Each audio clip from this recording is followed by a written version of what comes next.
अब Thums Up, Coca Cola, Limca, ये सब तो आपने जरूर पी होंगी। और आज का दौर भी ऐसा है कि कोई भी पार्टी कोल्ड ड्रिंक के बिना अधूरी लगती है। लेकिन क्या कभी आपने सोचा है कि आपके हाथ में 20 रुपए की इस कोल्ड ड्रिंक की बोतल की शुरुआत कैसे हुई? आखिर किसके दिमाग में आइडिया कौन था कि कोल्ड ड्रिंक जैसा कुछ बनाकर बेचा जाए? बाहर से आकर कैसे इन कंपनियों ने इतना बड़ा एम्पायर खड़ा किया? आज इस वीडियो में हम आपको कोका कोला कंपनी की भारत में एंट्री की पूरी कहानी बताएंगे और समझाएंगे कि कैसे मार्केट में अपनी साख बचाने के लिए जमीन के साथ साथ अंतरिक्ष में भी इसे लेकर लड़ाई लड़ी गई थी। इसके अलावा चर्चा कोला वॉर पर भी होगी। तो दोस्तों, अगर आप भी ये सब जानने के इच्छुक हैं तो कहीं मत जाइएगा, बने रहिएगा हमारे साथ वीडियो के अंत तक। कोका कोला और पेप्सी की देश में एंट्री कैसे हुई, इसे बारीकी से समझने के लिए आपको बहुत साल पीछे जाना होगा। भारत में कोल्ड ड्रिंक की शुरुआत लगभग 1837 में हुई। ये शुरुआत मुंबई से हेनरी रोजर्स ने की थी, रोजर्स सोडा बनाकर।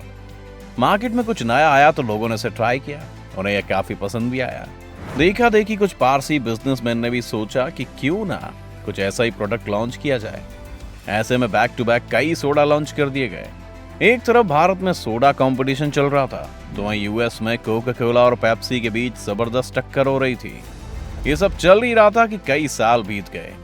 इस दौरान भारत साल 1947 में आजाद हो गया था और पेप्सी और कोका कोला भारत आने के लिए कमर कस चुके थे।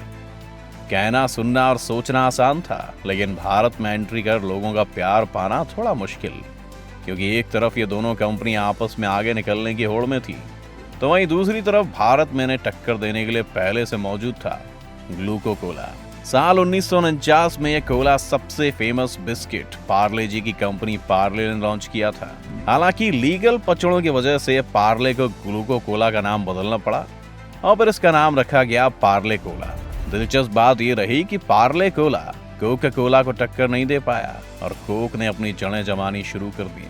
अपने एक प्रतिद्वंदी को तो कोका कोला ने पछाड़ दिया था, लेकिन पेप्सी पीछा करते करते भारतीय बाजारों में आ चुकी थी। कोक और पेप्सी के बीच जंग छिड़ी हुई थी कि तभी पार्ले ने फिर एक ब्रांड लॉन्च कर दिया। इस बार इसे ऑरेंज फ्लेवर में पेश किया गया, जो कि बच्चों में काफी पॉपुलर हुआ। इस ड्रिंक का नाम रखा गया गोल्ड स्पॉट। अब धीरे धीरे पेप्सी पिछड़ती चली गई और जंग शुरू हो गई कोका कोला और पाल गोल्ड स्पॉट के बीच में। पेप्सी भारत का बाजार छोड़कर जाने का मन बना चुकी थी कि पार्ले ने एक और ब्रांड लिम्का लॉन्च कर दिया। पार्ले के प्रोडक्ट्स चल ही रहे थे कि तभी सरकार ने कोका कोला की मुश्किल बढ़ाने वाला ऐलान कर दिया।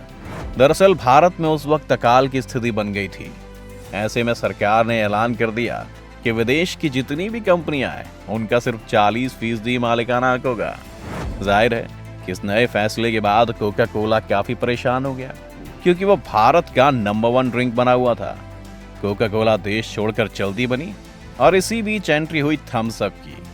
थम्स अप ने इस दौर में अपनी पकड़ मजबूत करने की कोशिश की। पार्ले बंधुओं ने इसे लॉन्च किया था।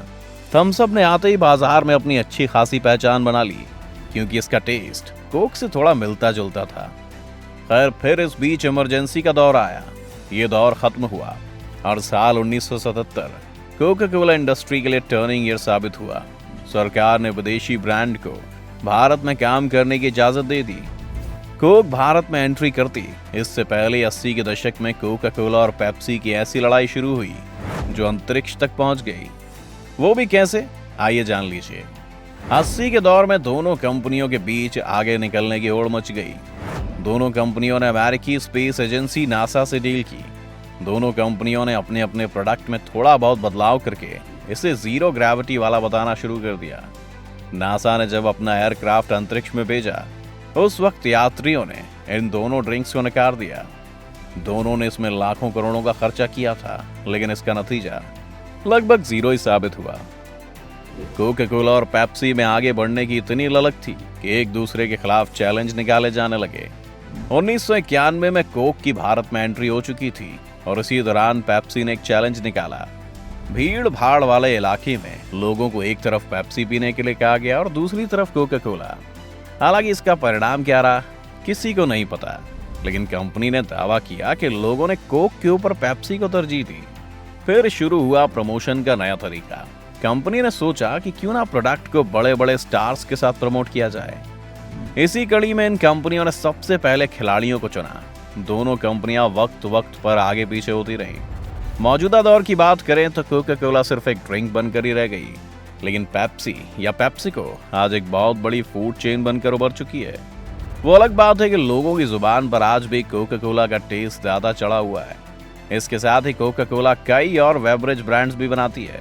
दिलचस्प बात यह है कि इन कोला कंपनियों ने आज तक अपनी रेसिपी सीक्रेट रिवील नहीं की है। यहाँ पर आपके लिए एक और बात जाननी बहुत जरूरी है। जिस कोका कोला को आज आप पीते हैं, शुरुआत में बिल्कुल अलग थी।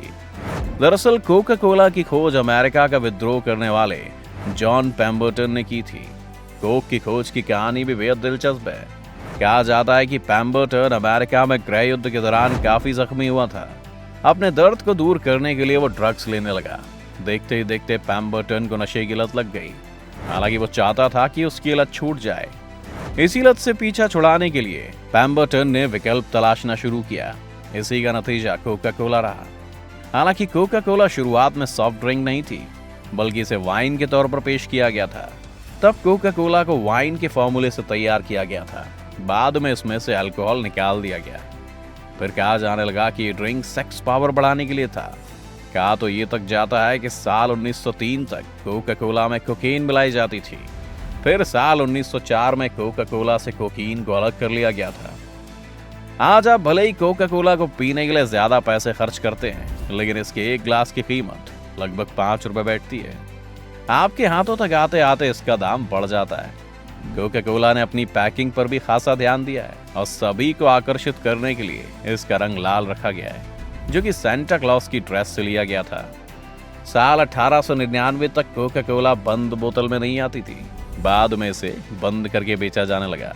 कोका कोला के पास मौजूदा वक्त में 400 से भी ज्यादा बेवरेज ब्रांड्स हैं और इसका सबसे ज्यादा चलने वाला स्लोगन है, ठंडा मतलब कोका कोला। ठंडा मतलब कोका कोला, समझा? सालों से चली आ रही ये जंग अभी भी जारी है, लेकिन कंपनी के लिए राहत की बात यह है कि पिछले कुछ सालों में ऐसा कोई ड्रिंक नहीं आया जो Coca Cola, Pepsi, Thums Up की जड़ें ला पाए। भारत में इस वक्त सबसे ज्यादा बिकने वाली कोल्ड ड्रिंक अगर कोई है तो वो कोका कोला ही है। ऐसा इसलिए क्योंकि इसका टेस्ट काफी थ्रिलिंग और फ्रेश रहता है। इसके अलावा दावा है कि इसमें चीनी की मात्रा बाकी कोल्ड ड्रिंक्स के मुकाबले काफी कम रहती है। भारत में कोल्ड ड्रिंक्स का व्यापार काफी फैला हुआ है, जो देश की आर्थिक व्यवस्था को मजबूत रखने में मदद करता है। आपको जानकर हैरानी होगी कि कोका कोला का एक साल का टर्नओवर लगभग 40.12 बिलियन डॉलर्स है। साल 2020 से अब तक कंपनी को 38.65 बिलियन डॉलर्स का रेवेन्यू इकट्ठा हुआ है। हालांकि रेवेन्यू के मामले में पेप्सी और पेप्सिको भी कोक को टक्कर देती है, लेकिन कोक तक पहुंचने में उसे अभी सालों लग जाएंगे। ये भी सच है कि दुनिया भर में कोक की हिस्सेदारी लगभग 48% है, जबकि पेप्सिको की हिस्सेदारी 20% है। अब इस पूरी जंग में कोका कोला ने बहुत सी गलतियां की, जिसने पेप्सी को ऊपर उठने का मौका दिया, लेकिन गलतियों को साथ साथ सुधारते हुए कोक आगे बढ़ती गई और नतीजा आपके सामने है। खैर, अब आप हमें कमेंट करके जरूर बताइएगा कि आपकी फेवरेट ड्रिंक कौन सी है।